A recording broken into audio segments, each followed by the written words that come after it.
Hello and welcome to my first F1 24 career mode series. This is my driver career. I'm also going to be bringing out a Lando Norris career mode, Road to the World Drivers' Championship. But for this one, first of all, we have to pick our academy. And I end up going with Ferrari.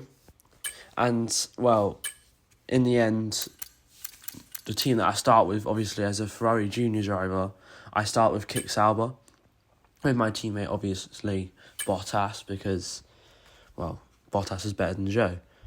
But either way, this weird cutscene thing, which takes so long, I wish you could skip this, because I just don't want to watch it, but I'll let you guys watch it.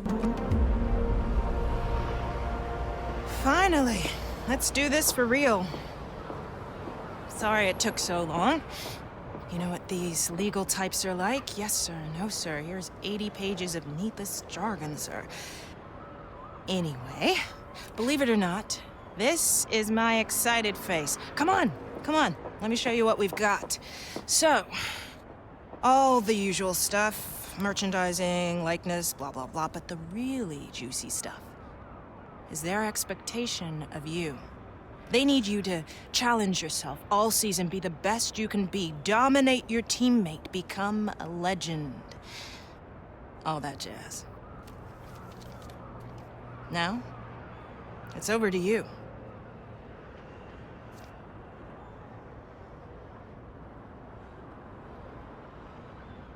Now, in the contract negotiation, I have to pick my target rating. They recommend 69, but I just go to the round number of 70, and we can only sign for one season, so obviously we'll just do it for one season. But yeah, we've signed the contract. We are 65 overall currently, but here we are in our Kik Sauber suit, signed up for our first team in this career mode. Now, there's all these new goals and there's a lot of new features in this career mode, to be fair, as well. So, but first off, we're going to look at the R&D, which Bottas can also do upgrades as well. So when we get the R&D points, instead of just getting all 400 like we did in the last game, we would get some each, and then we have to do our own upgrades, which is quite cool. But also we have these goals, which give you perks if you complete them. Usually they're quite easy, so obviously, I can only do one goal currently, so I'm going to do that one goal that I can do. And Bottas is actually my rival, so teammate rivalry there. But now we'll fast forward to the, the season grid reveal.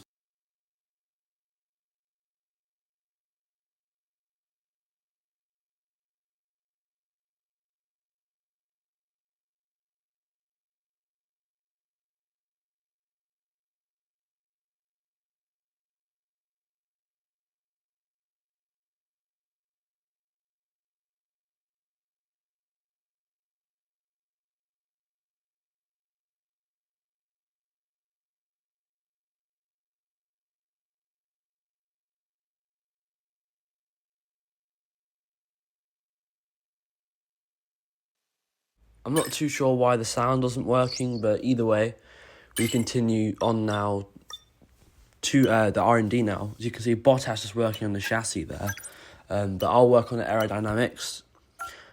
I'll get a minor upgrade on the front wing adjustment, but after this upgrade, it's not going to come for us until before the Australian Grand Prix. But either way, here we go for the Bahrain Grand Prix.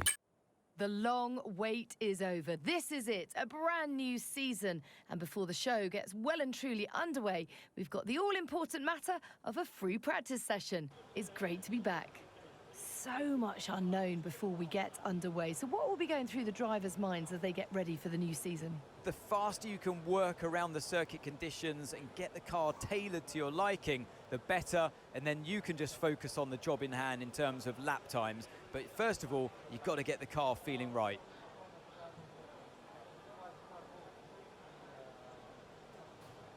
Out in free practice 1 now, just trying to get used to the car. Obviously, this is the first time I've really properly played the game apart from time trial. Obviously switching over from F1 24. I recorded this the day of the release, so obviously I haven't had much practice, so I'm not really used to the car's handling yet. So I'm still just trying to get used to that. Still just trying to see what the limits are, what I can and can't do with the car. So yeah, that's all I'm really doing this practice session. Obviously I'm going to do all the practice, like, I forgot what they're called, but like the practice things. But either way, after practice now, we have gotten all 300 resource points, which is pretty good if you ask me. Obviously we're going to be needing those resource points, especially in our Kick Sauber. Really not the best car, really trying to have to make it into a better car. But we actually went 6th fastest overall in free practice, so I'll take that. Doing all of our practice, I guess you could say practice sessions in free practice 1, so that's all over and done with now. But our teammate rivalry, well, you know, it's just practice, we haven't actually done anything with that. But our rating does go up a little bit.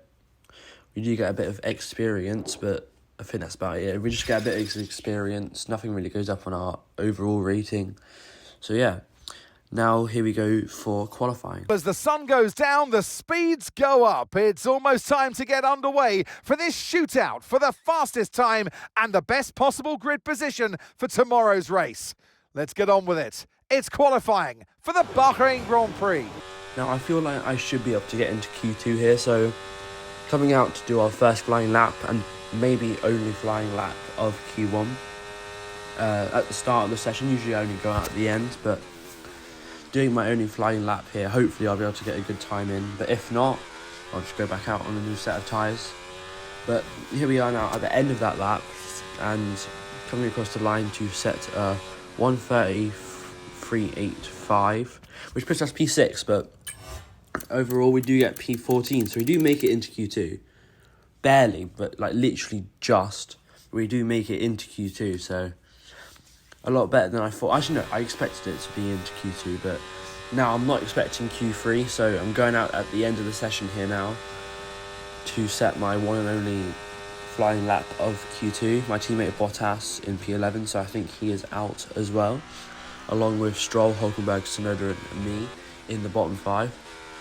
But coming over towards the last corner now, I completely lose the rear on the exit of the final corner, and the bottom 5 is still the same, but I come across the line and so far it's enough for Q3, and it is enough for Q3 somehow. Even with that big slip up on the last corner, we do make it into Q3. We do knock out Alexander Albon.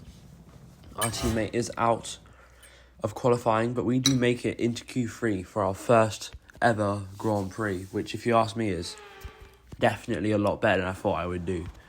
Straight into the last lap here now though. I'm only doing one flying lap of Q3 again because I'm just not expected to do that well, especially against like all the Ferraris, McLarens and Mercedes. But either way, here we go across the line here now, and it is P10.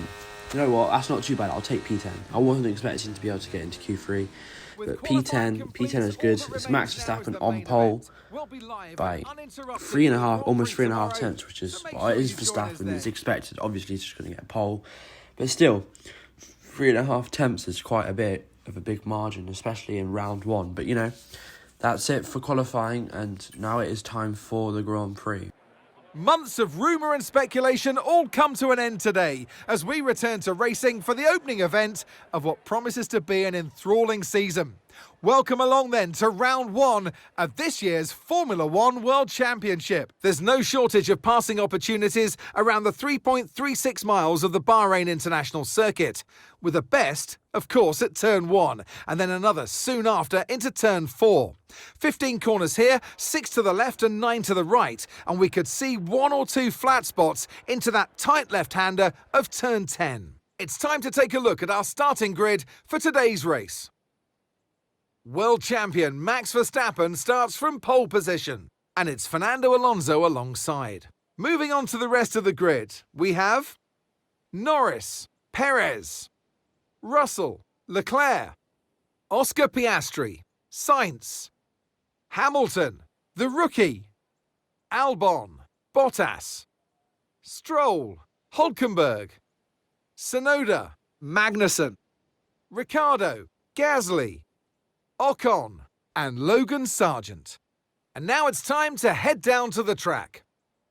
For the strategy, we're just going to go with the one stop here, softs, hards. But I'm pretty sure some people might actually be doing 2 stops, so we might be able to gain some positions in that regard. But either way, on the grid now here, as we do, the lights turn on, because of 5 red lights, and it's lights out, and away we go for the first race in 2024, the first race in our 2024 career. It's not the best start for us, but Alex Albon getting a great start, maybe trying to go up our inside here. We do break early, kind of late. We do kind of touch the back of Russell there, but not really much to get a front wing damage.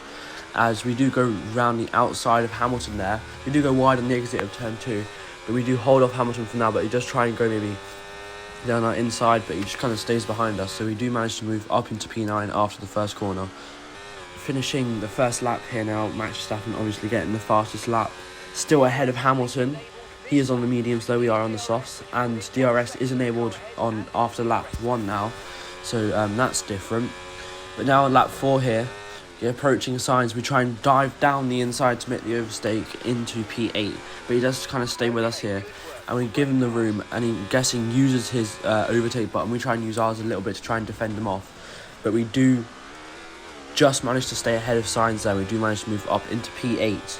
Lap 6 now, these tyres are really getting quite worn, especially the rears, but Carlos Sainz trying to go up our inside here now with the DRS, trying to regain that P8. We give him the space to do so, but we do just manage to stay ahead of him there. Now on the start of turn 7, we look to make an outrageous dive bomb into turn 1 on Russell here. We do take too much apex there, which kind of makes us lose the rear on our really worn tyres. But Russell does regain that position very easily, which is quite unfortunate. But on the next lap here, we do get our first objective, or mid-race objective, which is to avoid overheating the engine, which I ended up doing quite easily because I wasn't really overheating it, but apparently I was, so I managed to do that objective quite quickly. But now on lap 9, we do dive into the pits here. Hopefully no problems in the pits, no speeding penalty obviously, luckily. But with our pit box being quite far down, hopefully we won't get held up like the others at the start of the pit box obviously. Maybe be able to jump a few cars in the pit. Coming out of the pits with no issues on the stop there, and I think we did jump a few cars there, I'm not too sure, but we are on the medium tyres while everyone else around us, or I'm pretty sure everyone else is on the hard compound of tyres. We do come out right behind Russell, still trying to keep the engine cool, but I'm pretty sure we should be able to do it as we come to the end of lap 10 here now, overtaking everyone who else. I think there's been some, no one else has pitted this lap actually, never mind, but we do pass our objective, and we're still in DRS of Russell, and lap 11 here, I do get really close to him and I do lose a bit of my front wing there. Honestly, I didn't realise I was that close to him. Here's a replay on that.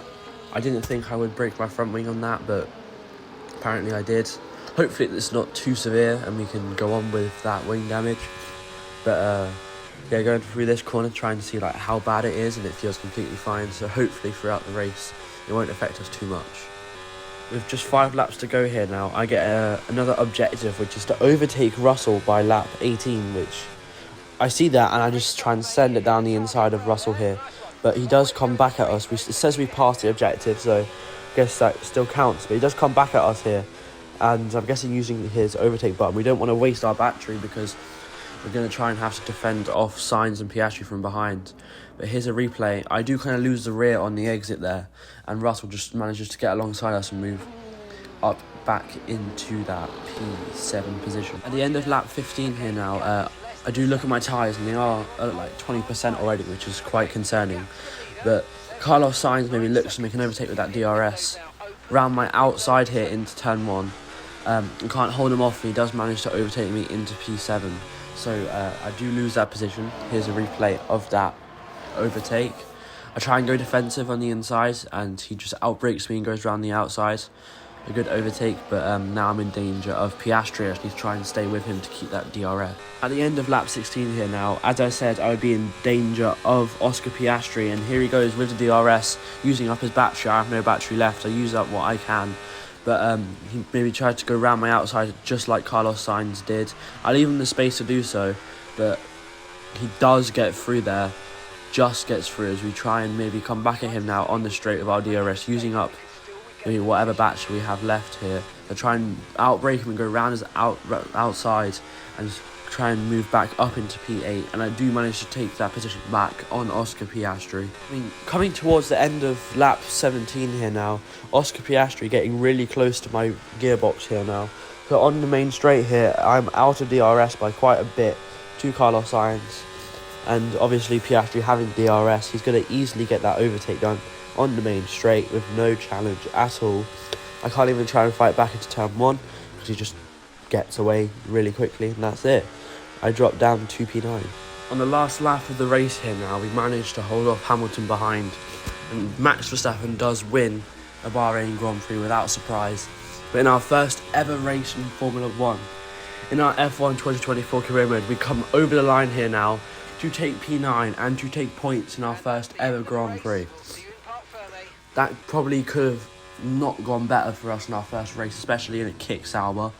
I'm really happy with how that went. Charles Leclerc getting driver of the day, but obviously Red Bull winning the race, but those points are going to be really severe or crucial for us as a back marker team with Williams, Haas and Visa Cash App Racing Bulls, because it will really give us the advantage in the constructors, so we can get more prize money for the next season. But as we come to the podium here, it's Verstappen, Norris. Well, Norris is P3 and Charles Leclerc P2. Our teammate Valtteri Bottas only getting P13 here. So, not the best result for our teammate, but we get a great result for the team. Now, for the rivalry, I am beating him 5-6 and he has 0. So, that's quite good as well for us, for the team. Well, not for the team, but like for us in our rivalry. Hopefully get better recognition with the team. But a lot of our stats actually going up here. Our focus really going up. And we're rating 66 now. So with this constructors, as I said, those points really were crucial. We're in 6th in the constructors now, unlike the P7, 8 and 9, 10 of the other teams, as I mentioned, Alpine as well, all having 0 points. But that is it for this video. I hope you enjoyed, and I'll see you in the next career mode video.